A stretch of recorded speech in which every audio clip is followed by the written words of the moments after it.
नमस्कार दोस्तों, देखिए बिहार में जो अभी संविदा आउटसोर्सिंग कर्मचारी है, बिहार सरकार हर साल जो है मतलब आप लोग की सैलरी कटौती करके किस प्रकार से बिहार सरकार और ये एजेंसी रख लेती है, इसके बारे में समझ लेंगे। द इनकम टैक्स के द्वारा जो खुलासा किया गया है, द वायर में यहाँ पे साफ साफ लिखा गया है। ये पार्ट 2 होने वाले है। पार्ट 1 में हम पहले ही क्लियर कर चुके हैं।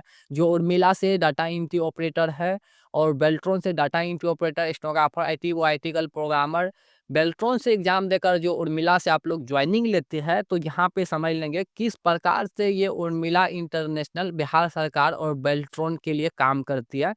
पार्ट 2 में यहाँ पे पूरी तरह से खुलासा कर दिए हैं। जो आप लोग शोषण के शिकार है, समय पे सैलरी नहीं मिल पाती है, सैलरी बढ़ोतरी नहीं हो पाती है और परमानेंट की जो पॉलिसी है वो आप लोग पे जो नहीं लागू होती है, बस ये बीच में उर्मिला को लेकर, इसको आप लोग ध्यानपूर्वक पढ़िएगा। बिहार का संविदा घोटाला भर्ती पार्ट 2, पार्ट 1 हम पहले ही जानकारी दे चुके हैं, तो इस वीडियो को आप लोग देख लीजिएगा। उसके बाद इस वीडियो पर आप क्लिक कीजिएगा अगर आप नए में देख रहे हैं तो। ठीक है, यहाँ पे देख लेंगे इनकम टैक्स के द्वारा ये खुलासा किया गया है, इसके बारे में समझ लेंगे। आयकर विभाग का दावा है कि बिहार में संविदा भर्ती घोटालों की लूट चल रही है। किसी पदाधिकारी को मिली मोटी रकम तो किसी पदाधिकारी को सोने के सिक्के मिल रहा है। देखिए, जानकारी दी गई है बिहार के संविदा भर्ती घोटाले पे द वायर हिंदी की पहली खबर ने बताया है कि किस तरह की Urmila international service private limited नामक कंपनी ने बिहार के सरकारी विभागों में संविदा नियुक्ति पर लगभग एकाधिकार कायम कर लिया है और अवैध मुनाफा भी कमाया है। इस श्रृंखला की दूसरी किस्त में हम देखेंगे कि इस पूरे नेटवर्क को सुचारू रूप से चलाने के लिए कंपनी ने इन विभागों के अधिकारियों और सरकारी संस्थानों की कथित तौर पे रकम और महंगे उपहार दिए करते हैं। मतलब यहाँ पे साफ-साफ जानकारी दी गई है कि जो ये एजेंसी है उर्मिला इंटरनेशनल और बेल्ट्रॉन, ये किस प्रकार से मतलब जो भी विभाग में इन लोग की कर्मचारी काम कर रहे, तो उस विभाग के जो शीर्ष अधिकारी है, जैसे नोडल पदाधिकारी हो गया, तो इन सब को किस तरह से जो है उपहार देते हैं, समय पे सैलरी पे करती है, ताकि जो है मतलब जो ये उर्मिला और बेल्ट्रॉन है, तो इन्हीं विभागों से जो है कर्मचारी मुहैया कराई जाए। तो देखिए किस प्रकार से ये नेटवर्क चल रही है, इसके बारे में आप लोग को समझना काफ़ी बेहद ज़रूरी है, जो बिहार में संविदा आउटसोर्सिंग कर्मचारी है। बाकी नीचे आ जाएँगे, यहाँ पे देखिए, नई दिल्ली, पटना, बिहार संविदा भर्ती घोटालों में द वायर हिंदी की पहली रिपोर्ट ने बताया था कि किस तरह से Urmila international service private limited नामक कंपनी ने बिहार के सभी सरकारी विभागों में संविदा नियुक्ति पर लगभग एकाधिकार कायम कर लिया है और इसके जरिए अवैध मुनाफा भी कमाया है। इस श्रृंखला की दूसरी किस्त में हम देखेंगे कि इस पूरे नेटवर्क को सुचारू रूप से चलाने के लिए कंपनी ने इन विभागों के अधिकारियों और सरकारी संस्थानों को कथित तौर पर नगद रकम और महंगे उपहार दिए करते हैं। पार्ट 2 को देखने से पहले आप पार्ट 1 को देख लीजिएगा। यहाँ पे देखिए सबसे पहला और महत्वपूर्ण जानकारी जो दिया गया है, फरवरी 2024 में आयकर विभाग की छापेमारी में बरामद दस्तावेज के अनुसार पटना निवासी कुमार अविनाश की कंपनी उर्मिला इंटरनेशनल के बिहार सरकार के विभिन्न विभागों, जिला स्तरीय अधिकारियों, सार्वजनिक उपक्रमों, रेलवे, बैंकों और अन्य संस्थानों से जुड़े कई वरिष्ठ अधिकारियों को कथित तौर पर करोड़ों रुपयों नगद, सोने चांदी के सिक्के और महंगे उपहार दिए। इन दस्तावेजों में रकम, तारीख और उपहार का विवरण दर्ज है, जिससे इस नेटवर्क के व्यापक और व्यवस्थित ढांचे का अंदाजा मिलता है। इसको आप लोग अच्छे से समझ लीजिएगा पढ़ के। बाकी यहाँ पे देखिए जून 2024 में आयकर विभाग के पटना में तत्कालीन प्रधान निदेशक अन्वेषण रंजन कुमार ने बिहार सरकार के तत्कालीन मुख्य सचिव ब्रजेश मेहरोत्रा को पत्र लिखकर उनका ध्यान इस घोटाले की ओर इंगित किया तथा, लेकिन इन पर कोई कार्रवाई नहीं हुई है। देखिए नीचे आ जाएंगे, जानकारी दी गई है यहाँ पे।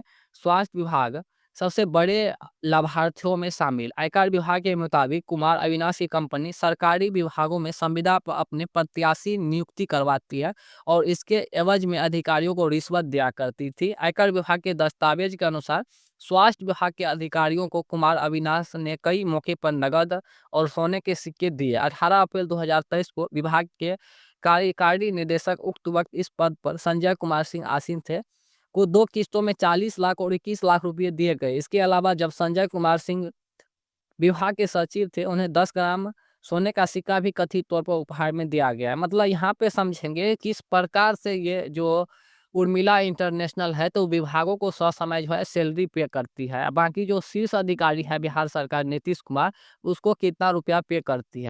जानकारी दी गई है इन दस्तावेज के अनुसार 2021 में स्वास्थ्य विभाग के के नामक अधिकारी 3 बार कुल 5 लाख रुपये के नामक अधिकारियों को 6 लाख रुपये और ओ नामक अधिकारी को 9 लाख, मतलब कोड में लिखा गया है इतने रुपये जो है एडीएफ और 1.4 लाख रुपये नगद दिए गए। इसके अलावा अगस्त 2021 में विभाग को 4.5 लाख रुपये अतिरिक्त भेजे गए। मतलब यहाँ पे समझ सकते हैं हमेशा जो है ये विभाग को पे किया है इतना रुपया। ठीक है। बाकी यहाँ पे देखिए बेल्ट्रॉन भी पीछे नहीं है इसमें। इसको आप लोग ध्यान से देखिएगा, इस बार भी मतलब जो घोटाला सामने आई है, जो 2025 में बेल्ट्रॉन डाटा एंट्री ऑपरेटर की बहाली आई हुई थी, इसमें एक भी पारदर्शिता देखने को नहीं मिला। और लगातार बेल्ट्रॉन से जो भी कैंडिडेट था सभी जो है पटना गर्दनी बाग से लेकर पटना बेल्ट्रॉन ऑफिस तक जो है आंदोलन दिए, लेकिन कोई सुनवाई नहीं हुआ है। मतलब किस तरह से ये मनमानी कर रही है ये बेल्ट्रॉन आउटसोर्सिंग एजेंसी, यहाँ पे समझेंगे। और किस तरह से ये बिहार के स्टूडेंट के भविष्य के साथ खिलवाड़ करती है, फॉर्म निकालती है, रजिस्ट्रेशन करवाती है 1,000 रुपया दे करके, और इन लोग से एग्जाम लेती है, क्वालिफाई करके छोड़ देता है। और फिर वही स्टूडेंट जो है फिर धरना प्रदर्शन पे उतर जाते हैं, कोर्ट कचहरी तक जाते हैं। देखिए जानकारी दी गई है बिहार राज्य इलेक्ट्रॉनिक विकास निगम बेल्ट्रॉन बिहार सरकार के मानव संसाधन उपलब्ध करवाती है। आयकर विभाग के अनुसार कुमार अविनाश की कंपनी बेल्ट्रॉन के जरिए ही भर्तिया को प्रभावित करती है। यहाँ पे देखिए साफ साफ जानकारी दी गई है। और इस तरह के विभिन्न विभागों में अपने प्रत्याशी भर्ती करवाती है। इस पर हमने अपनी पिछली किस्त में विस्तार से लिखा है, और इसमें एवज में कुमार अविनाश बेल्ट्रॉन के अधिकारियों को कथित तौर पर रिश्वत दिया करते हैं। देखिए इसमें साफ साफ जानकारी दी गई है, जो बेल्ट्रॉन से आप लोग क्वालिफाई होकर उर्मिला के पास जाती है। अगर आप चाहते हैं तो उर्मिला को बीच से निकाल सकते हैं, लेकिन आपके अंदर दम होना चाहिए, जुनून होना चाहिए, तभी आप उर्मिला को बीच से हटा सकते हैं। यहाँ पे इनकम टैक्स को बड़ा साफ खुलासा कर दिया है कि जो उर्मिला के अविनाश है ये बेल्ट्रॉन को काफ़ी मोटी रकम देती है कि भाई जो भी आपका डाटा इंटरप्रेटर प्रोग्रामर आईटी वो आईटी गर्ल है, उनका भुगतान पे मैनेजमेंट जो भी है हमको दीजिए ससमय। यहाँ पे साफ साफ लिखा गया, आप लोग कहाँ है इस चीज़ को पढ़िए, जो बेल्ट्रॉन से काम कर रहे हैं। देखिए इसके एवज में कुमार अविनाश बेल्ट्रॉन के अधिकारियों को कथित तौर पर रिश्वत दिया करते हैं, ताकि जो बेल्ट्रॉन के कर्मचारी है वो डायरेक्ट उर्मिला के पास जाए। आप लोग आवाज़ दीजिए, जब आप उर्मिला को कुछ जानते नहीं है, आप बेल्ट्रॉन से एग्जाम दिए हैं, बेल्ट्रॉन से आप लोग का पैनल बना है, तो बेल्ट्रॉन से ज्वाइनिंग लीजिए, ना कि उर्मिला से। इस चीज़ का लड़ाई आप लोग को खुद लड़ना होगा। बाकी यहाँ पे देखेंगे आयकर विभाग के मुताबिक जुलाई 2021 में बेल्ट्रॉन वर्क वी को 1 लाख रुपये और बेल्ट्रॉन को 5 लाख रुपये भुगतान किया गया है। अन्य इस प्रकार से कितना रुपया जो है मतलब हर साल पे कर दी है बेल्ट्रॉन को उर्मिला, जीएसटी को कटौती करके। यहाँ पे आप लोग देख सकते हैं, जो आप लोग का जीएसटी 4,000 रुपया कट जाते हैं, वही जीएसटी सरकार को नहीं भर के बेल्ट्रॉन को भरती है। यहाँ पे साफ खुलासा किया है, हम नहीं बोल रहे, इनकम टैक्स के द्वारा जो खुलासा किया गया, यहाँ पे साफ जानकारी अविनाश कुमार दे दिया है इनकम टैक्स को। यहाँ पे आप लोग और भी पढ़ लीजिएगा कि मतलब किस प्रकार से आउटसोर्सिंग कर्मचारी को मतलब धज्जियां उड़ाई जा रही है बिहार में। इस चीज को आप लोग पूरा पढ़िएगा तो समझ में आ जाएंगे। बाकी हमारा व्हाट्सअप ग्रुप जो है, लिंक आपको डिस्क्रिप्शन में मिल जाएंगे। इस पीडीएफ को हम पहले और दूसरे ये दोनों पीडीएफ को शेयर कर देंगे, आप लोग आसानी से पढ़ लीजिएगा। और अभी भी समय है, आप लोग को जगने की आवश्यकता है कि किस प्रकार से आउटसोर्सिंग कर्मचारी शोषण के शिकार होंगे बिहार में।